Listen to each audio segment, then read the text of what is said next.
대리 일반론. 대리는 크게 네 덩어리가 있습니다. 그 중에 한 덩어리 본 거예요. 대리 일반론이라고. 대리제도의 뜻과 기능과 사자와 구별, 그리고 종류, 그런 거 본 거예요. 두 번째가 삼면관계라고요.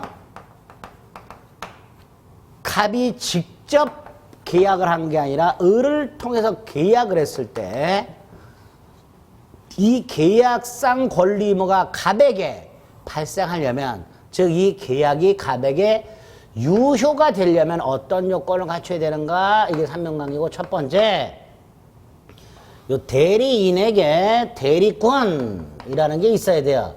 다시 말해서 본인이 대리인에게 부탁을 함으로써 을이 갑을 대신해서 계약을 할 수 있는 권한이 있어야 돼요. 이건 당연한 거예요.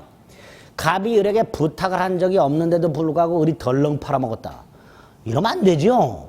그러니까 당연히 을에게는 갑을 위해서 계약을 할 수 있는 권한이 있어야 돼요. 이게 첫 번째. 이게 대리권이라고 하는 거예요. 자, 먼저 대리권. 을이 대리권이 있다는 거죠. 을의 입장에서 이 대리권이라는 건 을을 위한 거예요? 갑을 위한 거예요? 갑을 위한 거죠. 이렇게 타인을 위한 것, 내가 아니라 남을 위한 것, 이런 건 권한이라고 해요. 뭐라고 한다고요? 권한. 권리가 아니라 권한. 이렇게 권한. 그러니까 대리권은 권리가 아닌 거예요. 권이라고 하는 데 있으나 권리가 아니에요. 우리 민법상 권자가 들어가는 게 권리, 권능, 권한 세 가지가 있어요. 권리, 권능, 권한 세 가지가 있는데 그 중에 대리권은 권한. 이때 권한이란 타인을 위하여 무엇인가를 할 수 있는 자격, 그거를 권한이라 합니다. 따라서 대리인은 권리라든가 의무 같은 게 없어요. 권리가 있어야 의무도 있는 건데 대리권이 권리가 아니니까 의무 같은 게 없어요. 의무 같은 게 없다는 건 이런 뜻이에요. 갑이 을에게 땅을 팔아달라고 부탁을 했을 때 을이 갑을 위해서 그 땅을 팔아줘야 될 의무 따위는 없는 거예요. 그러니까 설령 갑이 을에게 팔아달라고 부탁을 했는데 을이 안 했어. 갑이 을에게 책임져라 할 수가 없는 거예요. 이게 대리권의 특징입니다. 대리권은 타인을 위해서 뭐 할 수 있는 권한에 불과하기 때문에 권리도 없고 의무도 없고 책임 같은 것도 없다. 이렇게 생각하시면 돼요. 자, 두 번째, 이 대리권이 어떻게 발생하는가? 이 발생 원인이 법정 대리와 임의 대리를 구별하는 기준이에요. 먼저 법정 대리 대표적인 게 뭐가 있었죠? 미성년자의 부모. 이때 미성년자가 부모에게 대리권을 줬어요? 아니면 당연히 부모가 대리권이 생긴 거예요? 당연히 생긴 거예요. 뭐에 의해서? 법률 규정에 의해서. 부모는 혼인 중 공동으로 친권을 행사한다라는 법률 규정이 있어요. 그 친권이 법정 대리권이에요. 그 법률 규정에 의해서 다시 말해서 본인 미성년자의 의사와는 무관하게 대리권이 생기는 경우를 법정 대리 이렇게 부릅니다. 반면에 임의 대리는 본인이 대리권을 줘요. 이걸 수권행위라고 해요.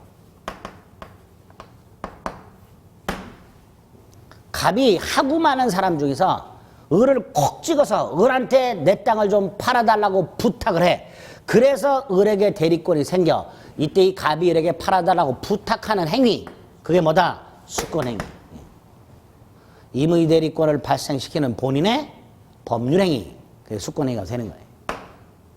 자, 이때 이 수권행위는 본인과 대리인 사이의 계약이 아니고요, 본인의 단독행위입니다. 우리 지난주에 법률행위 종류에서 단독행위하고 계약을 구별했었죠. 계약은 상대방하고 합의가 있어야 돼.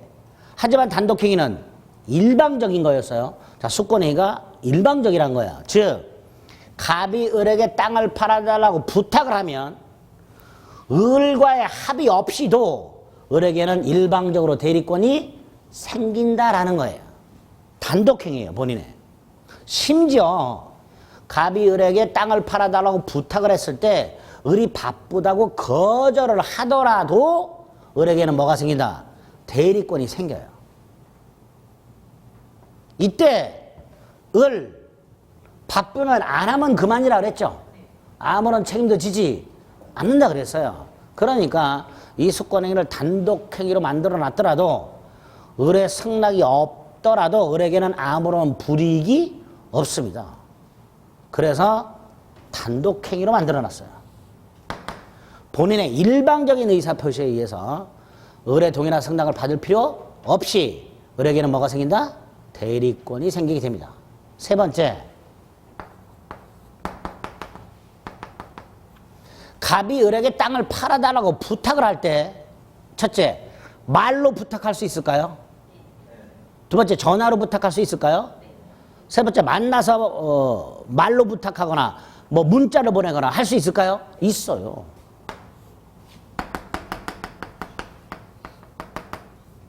얼마든지 말로 부탁할 수 있죠. 분류식이에요. 그 말은 갑이 을에게 부탁을 할 때 꼭 위임장을 써주거나 또는 땅을 팔아달라고 부탁했으니까 매매 관련 서류를 줄 거 아닙니까? 이걸 주는 형식으로 숙권행위를 할 필요는 없다라는 거예요.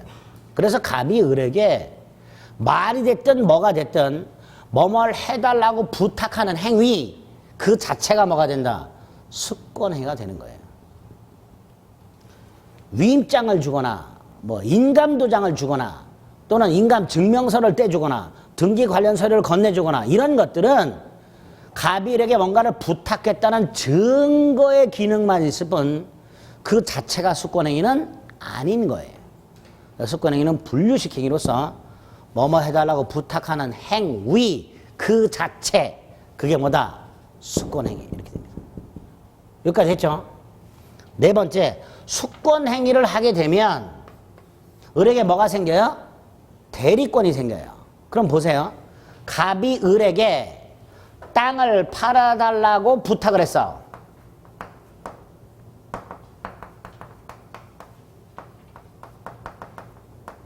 그런데 을이 바쁘다고 거절을 했어. 그래도 을에게는 뭐가 생겨요?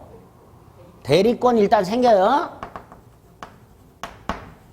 그쵸? 그런데 갑이 을이 땅을 잘 팔아요. 대금도 잘 받고 아주 매각의 귀신이야. 그래서 안 되겠어. 을이 거절했더니 갑이 이렇게 말했어. 네가 좀 꼭 해주라.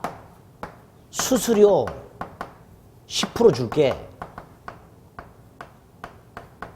그랬더니 을이 오케이 했어요. 갑과 을 사이에는 갑이 을에게 땅을 팔아달라고 부탁하는 행위 외에 따로 수수료 지급 약정을 했지요. 계약을 따로 했어요. 계약. 이 계약을 하게 되면요. 보세요. 을은 약속대로 팔아줘야 될 의무가 생겼고요. 팔아주면 갑에게 수수료를 내놓으라고 할 수 있는 권리가 생겼어요. 그렇죠? 요걸 통해서 권리와 의무가 생겼어요. 그러면 갑이 을에게 땅을 팔아달라는 부탁을 통해서 을에게 뭐가 생겼고 대리권이 생겼고 엔드 갑과 을의 수수료 약정을 통해서 갑과 을에게는 따로 뭐가 생겼어요? 권리와 의무가 생겼어요. 그럼 당연히 요 숙권행위하고 요 놈은 하나의 행위예요? 별개의 행위예요? 별개의 행위죠. 그렇죠? 별개의 행위죠. 그래서 요거를 숙권행위와 구별해서 이름을 붙여요. 대법원이. 우리 민법이 원인된 법률관계. 원인관계. 또는 기초적 내부관계 이렇게 불러요.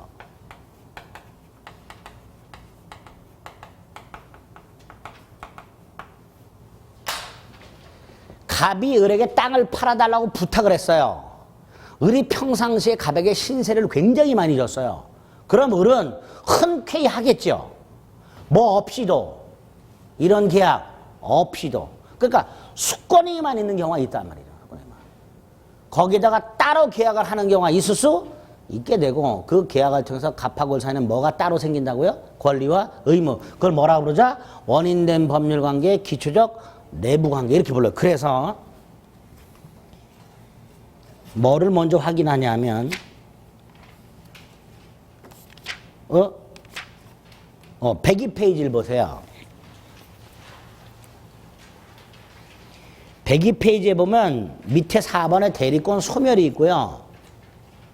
박스가 있고 128조가 있어요. 거기에 보면 법률 행위에 의하여 수여된 대리권. 자 보세요. 법률 행위에 의하여 수여된 대리권이란 무슨 대리권을 말하는 거예요? 임의 대리권을 말하는 거예요. 그렇죠? 이 임의 대리권은 원인된 법률관계 이거 원인된 법률관계가 종료가 되면 소멸한다. 그렇죠? 또 수권행위를 철회하면 소멸한다. 이렇게 돼 있어요.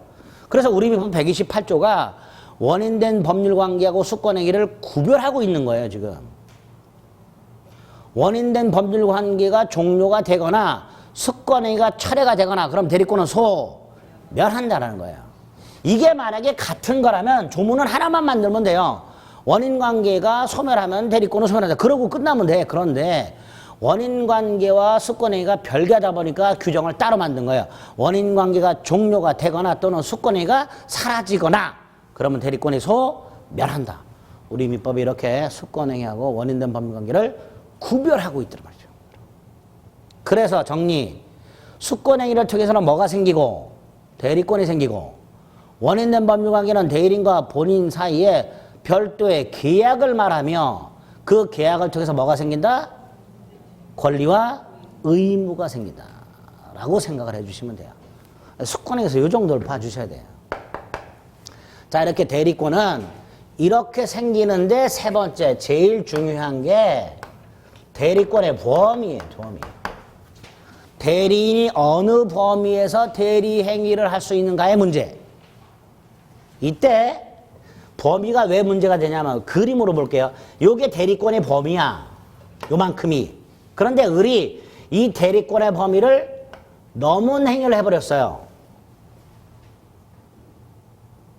이거는 대리권 없이 한 거죠.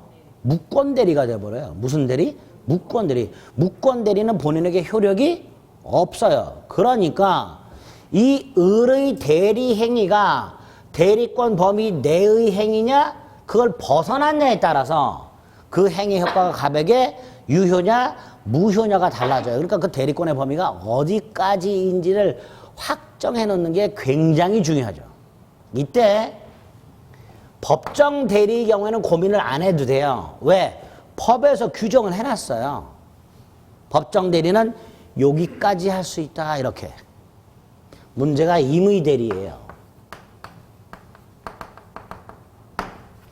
예를 들어서 갑이 건물을 하나 가지고 있는데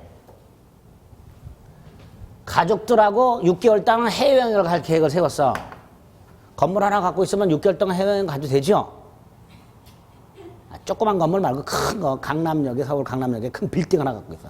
제가 강남에 강의를 나가는데 거기 가보면 빌딩이 다 있는데 거기 중에 이제 개인이 갖고 있는 빌딩들이 좀 있어요. 와, 그거 보면은 나는 언제, 죽을 때까지 안 되겠죠, 그렇죠? 몇 년 전에 비트코인 열풍 불었을 때 그때 좀 사둘 거 말이지. 근데 비트코인을 처음 시작했을 때 돈 많이 버는 젊은 애들이 가서 강남역에 빌딩 몇 개 샀다고 기사 났었는데 현금을 인간급식 갖고 샀다고.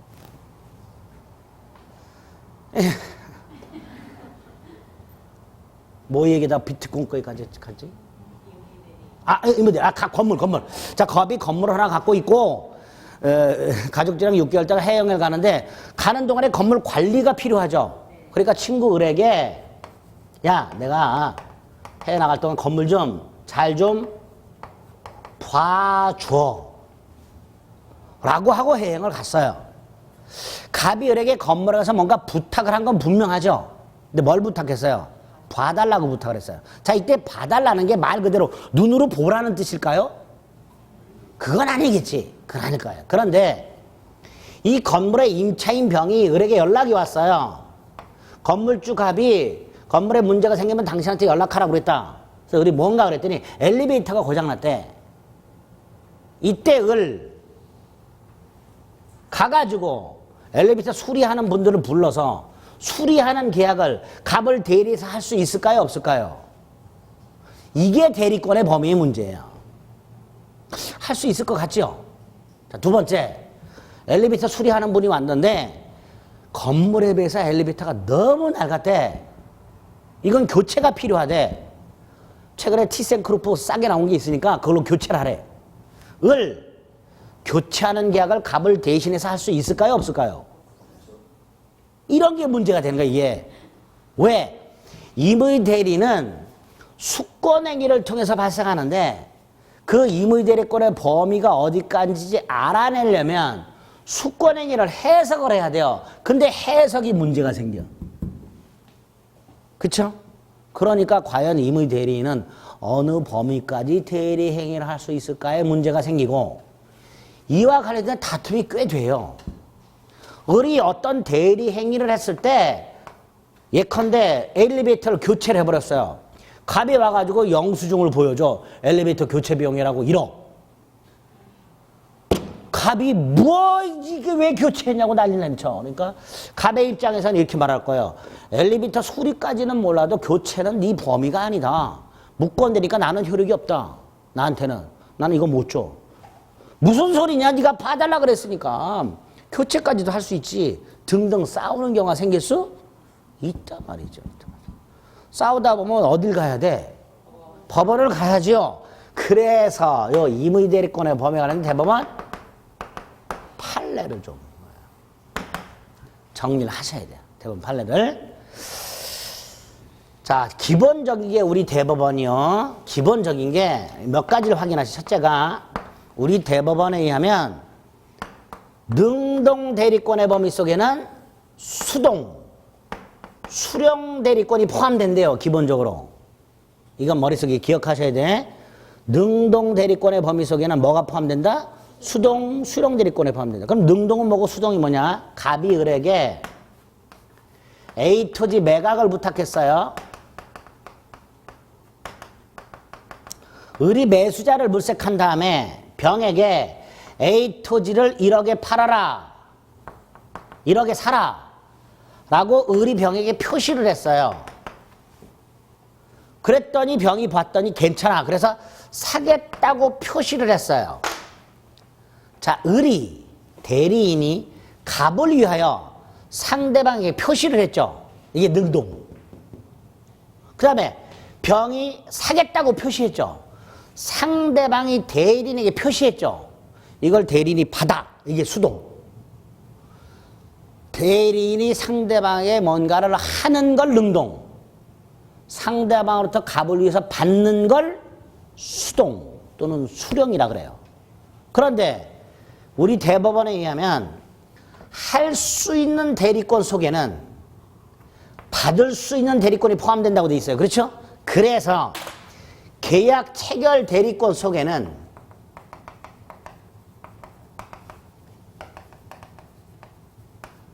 갑이 을에게 매매 계약을 체결할 대리권을 줬어요.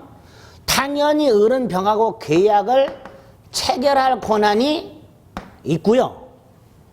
계약하는 날 병이 을에게 계약금을 줘. 을이 그걸 수령할 수 있을까요? 없을까요? 있단 말이지. 계약금이 됐든 중동이 됐든 잔금이 됐든 병이 을에게 줬을 때 갑이 아니라 을은 수령할 권한이 있다 없다? 있다. 갑이 대리권을 줄 때 너는 계약만 하고 계약금까지만 받아. 이렇게 명확하게 범위를 설정하지 않는 한 만약에 갑이 을에게 너는 계약을 하고 계약금까지만 네가 받아. 중도금과 잔금은 내가 받도록 해. 이렇게 명확하게 범위를 확정하지 않는 한 계약을 체결할 대리권을 줬다면 계약을 체결하고 계약금, 중도금, 잔금까지 뭐 할 권한이 있다? 수령할 권한이 있다라고 얘기를 해요. 우리 판례가. 근데 여기서 하나 문제가 생겨요. 잔금을 주기로 한 날 병이 왔어요. 잔금을 주면 받을 권한이 있죠. 근데 병이 잔금 준 날 와가지고 일주일만 연기를 해달래. 이때 을이 연기해줄 권한이 있을까요? 없을까요? 연기해줄 권한. 없다는 게 판례예요. 연기 권한은 없대요. 계약 체결 대리권 속에 계약을 체결하고 계약금, 종도금, 잔금까지 수령할 권한은 있지만 그 날짜를 연기해 줄 권한까지는 없다. 이게 대법원 판례야. 나아가 그럼 얘가 잔금을 안 주고 있죠. 얘는 연기 권한이 없고 값도 연기를 안 해줬어요. 근데 얘가 잔금을 안 줘. 그럼 이 계약을 해제해야 될 거 아니에요. 이행을 안 할 때, 상대방의 계약을 이행 안 할 때 언제까지 기다릴 수는 없고 계약을 소멸시키는 방법이 해제예요. 해제를 누가 해야 될까요? 갑이 해야지. 을은 해제 권한이 있다 없다? 없죠. 이렇게 돼요. 그런데 갑이 을에게 대리권을 줄 때 이렇게 했어요. 이 A 토지 매각에 관한 모든 권한을 너한테 준다 이렇게 해서 모든 권한. 단순히 팔아달라 그게 요거예요. 야 네가 내 땅을 좀 적당한 가격에 팔아줘 그게 요거예요. 그런데 갑이 을에게 팔아달라 그러면서 매각과 관련된 일체의 권한을 너한테 줄게 요렇게 말을 하면 그걸 우리 대법원은 이렇게 말을 해요.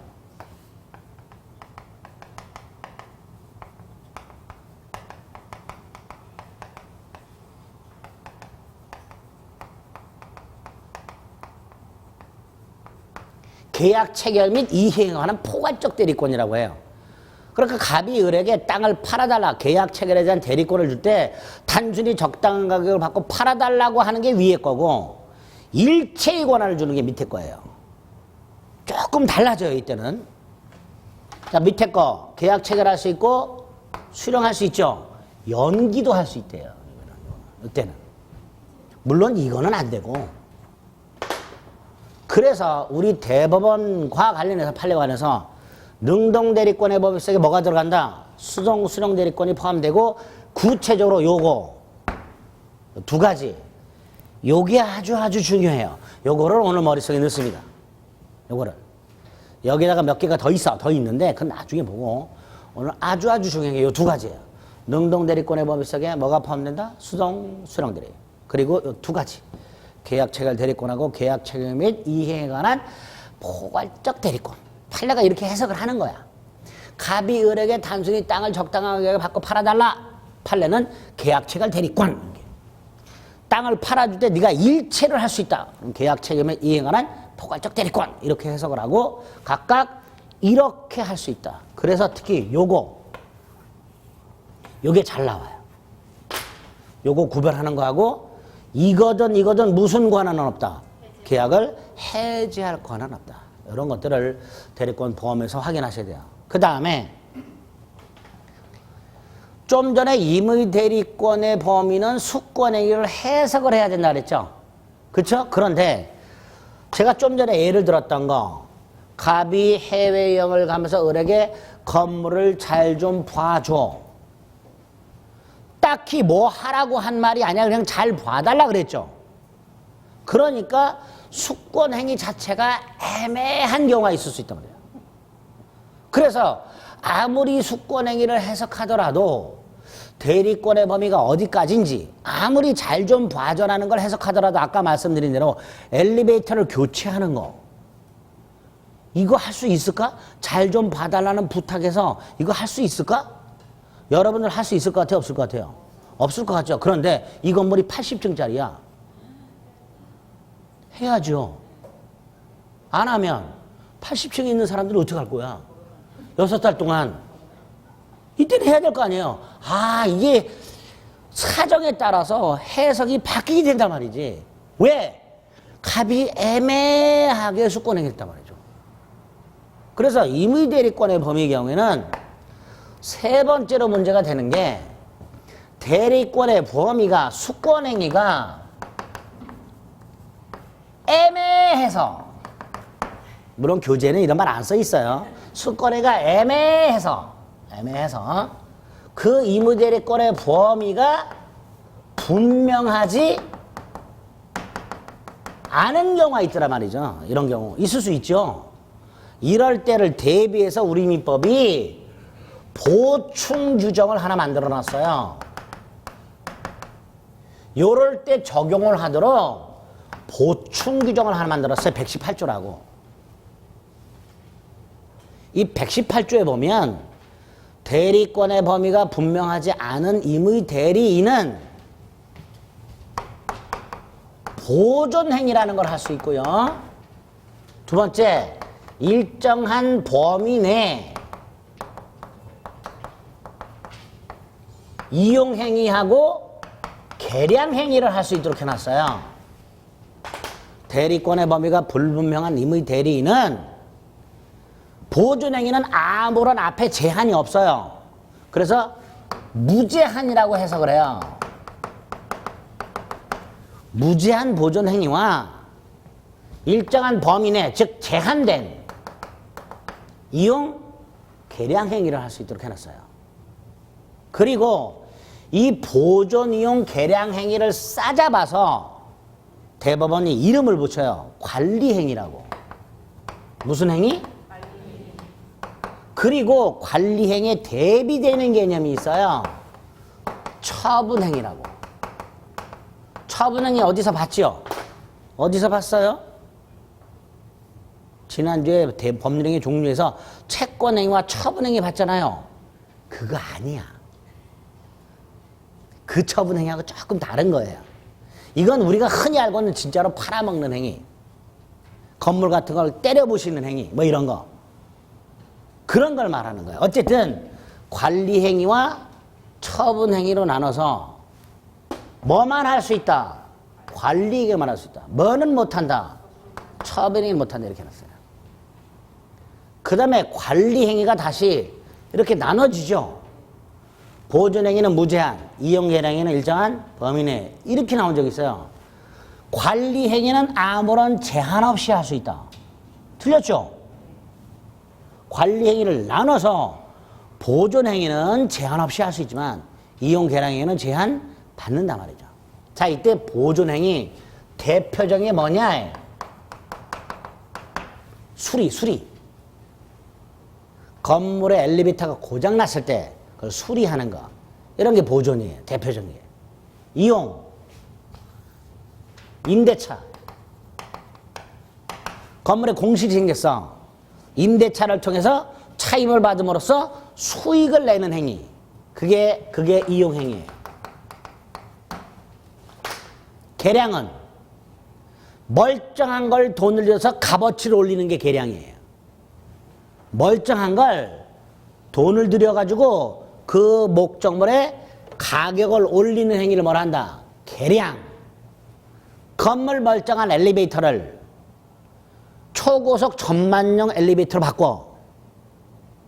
각 사무실마다 스탠딩 에어컨을 위에다가 멀티 에어컨으로 매립을 싹 해버려. 건물 가격이 좀 올라가겠죠? 그런 게 계량이에요. 1층에 그냥 한식당을 수억을 들여 건물 가격이 올라가죠?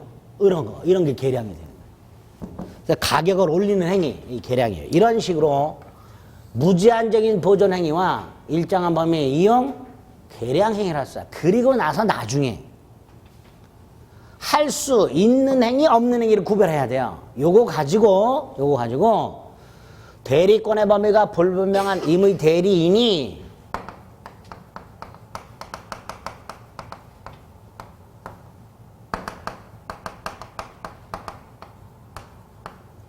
요거를 구별할 수 있어야 돼요. 결과적으로 임의 대리권의 범위가 불분명해서 당사자가 다투고 있을 때 법원을 달려갈 거 아닙니까? 그럼 우리 법원은 이런 건 할 수 있다, 이런 건 할 수 없다 판결해 주겠죠. 이건 이제 나중에 구별하실 수 있으면 돼요. 오늘은 118조 요렇게 되어 있다는 거, 요것만 일단 확인하시면 돼요. 이게 대리권의 범위예요. 그러니까 대리권에서는 이 범위의 문제가 아주 많이 나와요. 네 번째,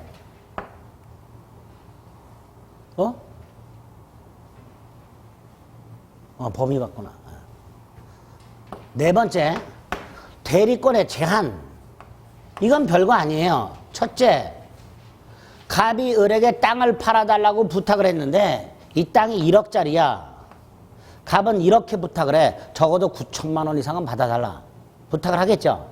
만약에 갑이 그냥 1억짜리 땅이라고 팔아달라고만 부탁을 해서 그런데 을이 팔았어. 팔아가지고 대금을 받아서 갖고 왔는데 100만 원에 팔았어. 그래서 을이 갑에게 100만 원을 건네줘. 갑은 100만 원을 받더니 계약금이냐 그래요.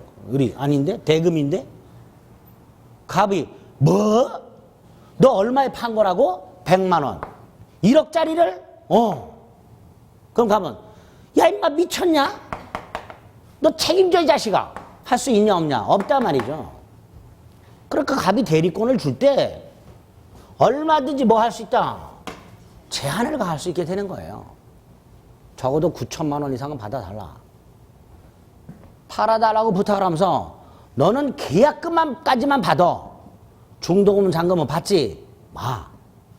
설령 일체를 할 수 있어 네가. 하지만 연기는 안 돼. 요것만 쏙 빼. 이런 식으로 얼마든지 수권행위를 할 때 대리권을 제한할 수 있게 된단 말이죠. 이때 이 대리권 제한. 법정 대리는 법률 규정으로 제한을 하고요. 임의 대리는 뭘로 제한하고? 수권행위로 제한하면 돼요. 대리권을 줄 때. 이게 첫 번째예요. 두 번째, 우리 민법이 이 대리권 제한 관련된 규정, 특별한 규정을 두 개를 만들어 놨어요. 특별한 규정을. 하나가 119조고요. 또 하나가 124조예요.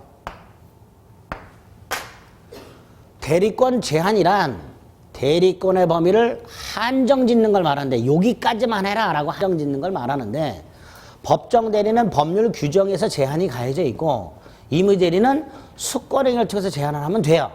그건 뭐 어려운 게 아니야. 문제는 우리 민법이 대리권 제한과 관련해서 특별한 조문 두 개를 만들어 놨어요. 119조와 124조. 자, 먼저 119조는 뭐냐 하면 갑이요. 을에게도 땅을 팔아달라고 부탁을 했고요. 병한테도 땅을 팔아달라고 부탁을 했어요. 즉 대리인이 두 명이야. 이럴 때 을과 병 공동대리인이라고 불러요. 무슨 대리? 공동대리. 이렇게 대리인이 두 명 이상일 때 이 대리인이 각각 매매 계약을 할 수 있는지 아니면 둘이 머리를 맞대고 결정을 공동으로 해야 되는지 문제가 생겨요. 그쵸? 갑이 을에게도 땅을 팔아달라고 부탁을 했다. 갑이 병에게도 땅을 팔아달라고 부탁을 했다. 이때 따로따로 할 수 있다면 을은 정한테 팔아. 병은 무한테 팔아. 그러면 갑은 A라는 땅을 정과도 매매한 거고 무하고도 매매한 거예요. 즉 이중 매매 문제가 생기는 거예요. 그렇죠? 반대로 공동으로 해라 그러면 을과 병이 머리를 맞대고 정한테 팔까? 무한테 팔까? 이렇게 공동으로 머리를 맞대고서 협의를 한 다음에 야 정한테 팔자. 이렇게 되는 거예요. 이렇게 대리인이 여럿 있을 때 각자 대리를 할 수 있는가 공동으로 해야 되는가를 규정해 놓은 거예요. 그런데 우리 민법은 원칙이 각자예요. 원칙이 뭐라고요? 각자. 조문이 그냥 잘 나와요. 대리인이 두 명 이상 있다면 무슨 대리라고요? 각자 대리. 그런데 좀 전에 뭐라 그랬어요? 각자 대리를 하다 보면 을은 정에게 병은 무에게 매각을 함으로써 갑의 입장에서 이중매매 문제가 생긴다고 그랬죠?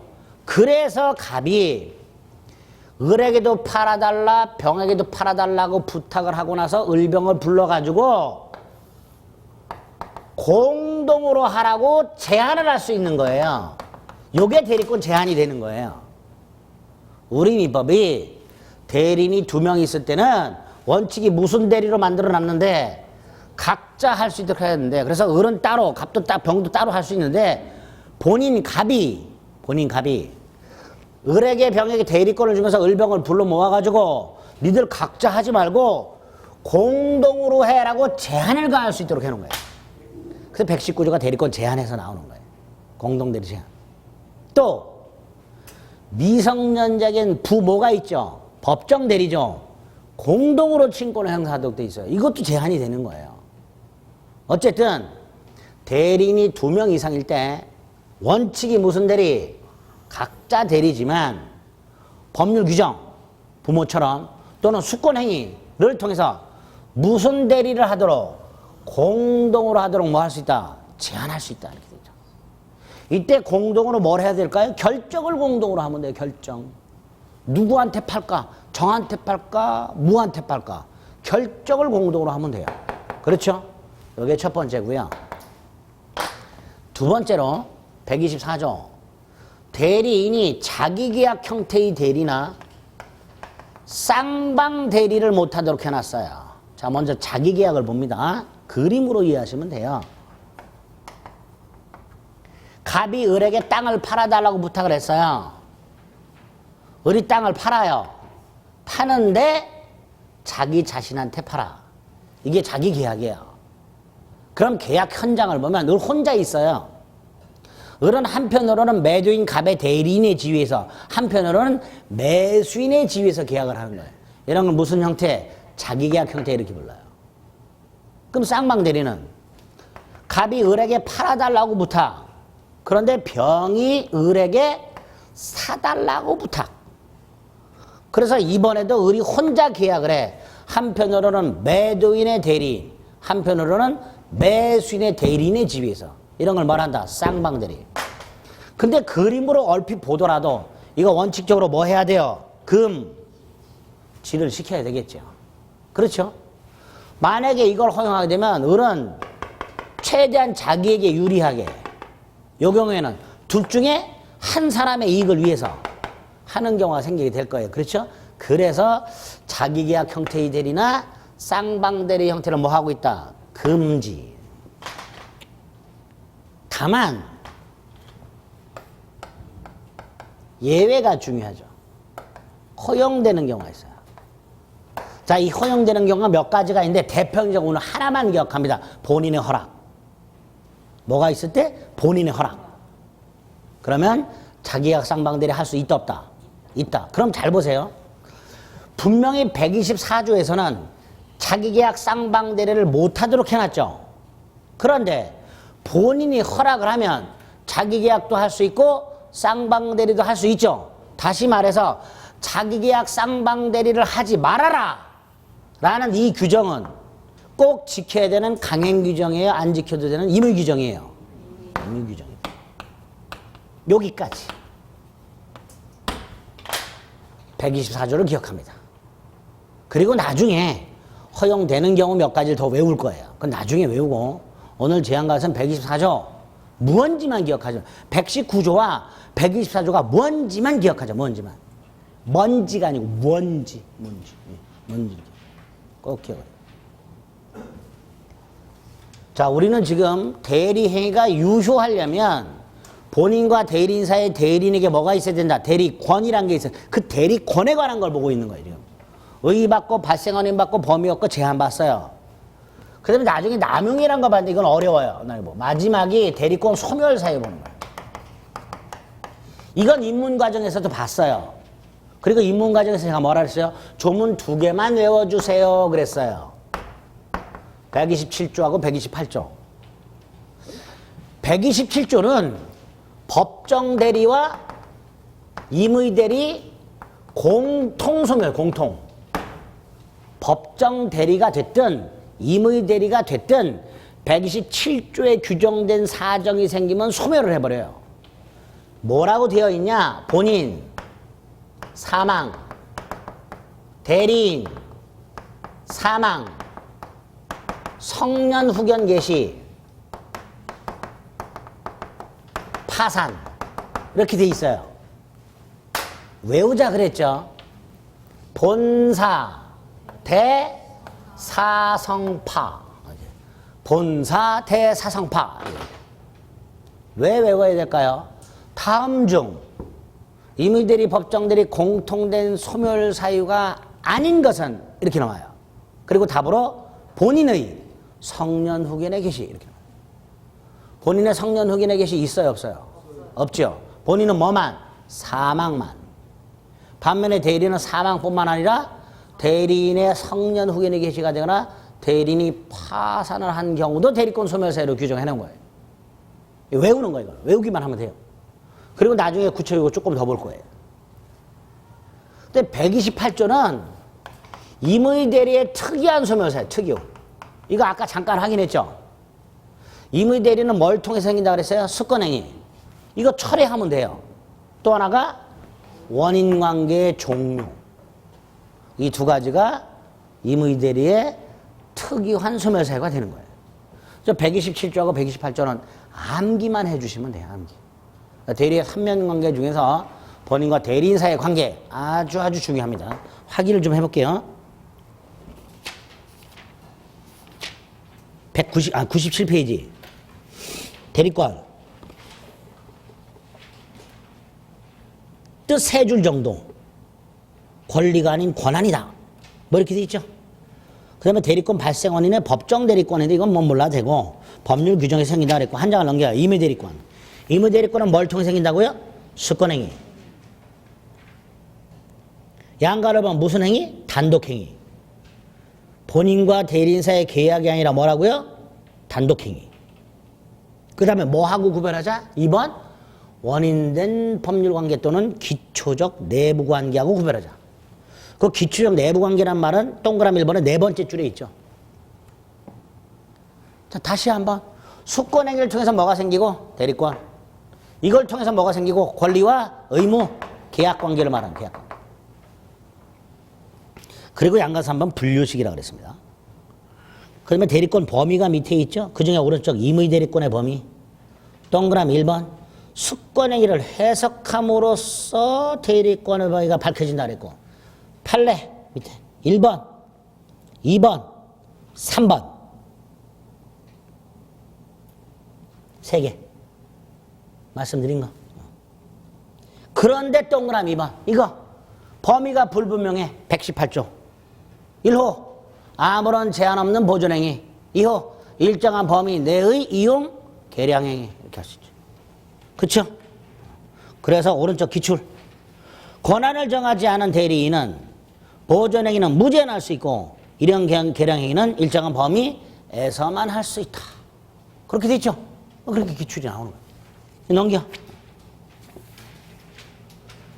나중에 묻고 쭉 내려가면 리얼. 처분행위 할 수 있다 없다? 없다. 처분행위 할 수 없다. 아까 보존, 이용, 계량행위를 묶어서 뭐라 한다? 관리행위. 그 반대가 뭐다? 처분행위. 처분행위 못한다. 그리고 나중에 그 박스를 외울 거예요. 나중에. 지금 외우면 어차피 까먹으니까. 그렇죠? 자, 오른쪽 101페이지. 대리권 제한. 양가로 1번에 124조. 자기약 쌍방들의 뭐? 원칙적 금지. 조문만. 대리인은 본인의 허락이 없으면 본인을 위하여 자기와 계약을 하거나 동일한 계약에 대해서 쌍방을 대리하지 못한다. 앞에 뭐라? 본인의 허락이 없으면 그랬어요. 그럼 뒤집으면 본인의 허락이 있으면 할 수 있단 말이죠. 그러니까 임의 규정으로 해석을 하는 거예요. 조문만 확인. 넘겨. 공동대리 119조.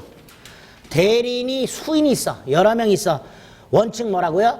각자가 본인을 대리한다. 그러나 법률이나 법정 대리인, 부모, 수권행위에서 다른 정한 바가 있는 때 이게 뭐예요? 공동으로 대리하라. 그럴 때는 각자 해서는 안 된다. 공동대리 제한이 규정이 되어 있는 거예요. 그러니까 원칙이 각자 대리라는 걸 잊지 마세요. 아시겠죠? 그리고 마지막으로 밑에 127조와 128조 조문 암기. 127조 본사 대사성파. 128조 원인된 법률관계의 종료 수권행위의 철회. 그러면 임의 대리권이 소멸한다. 그렇죠? 이렇게. 오늘 대리의 삼면관계 중에서 대리권까지 살펴봤습니다. 복대리까지 봤어야 되는데 진도 점점 쫓아가고 있으니까 점점 머리가 아파지죠. 예복습을 철저히 하지 않으시면 이렇게 머리가 아픈 이런 상태가 계속돼요. 괴롭겠지. 네, 그러니까 집에 가셔서 다시 한번 복습과 다음 진도까지 예습 꼭 해주세요. 여기까지 하겠습니다. 수고하셨습니다.